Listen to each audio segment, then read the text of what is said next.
Une plus grande exigence sur les normes anti-pollution, ce devait être le point fort du contrôle technique annoncé pour janvier 2019.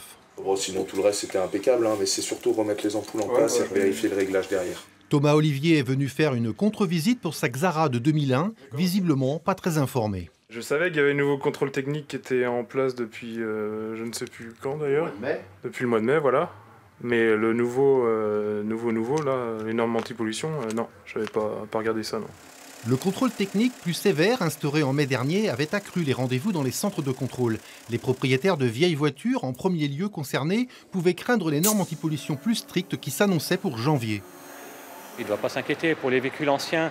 Donc s'il n'a pas été modifié, le véhicule passera, il n'y a pas de souci. Après, pour les véhicules récents, c'est un peu plus drastique, les normes sont plus pointues. Donc là, c'est plutôt ces véhicules-là que ça posera plus de problèmes, je pense.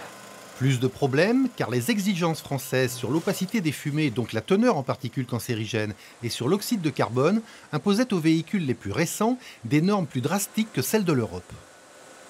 Dans ces conditions-là, un véhicule diesel sur 3 moderne, ceux qui sont éligibles à la prime à la reconversion Macron, auraient été refoulés au contrôle technique. C'était une aberration sur laquelle le gouvernement était obligé de revenir avant le 1er janvier. C'est maintenant chose faite.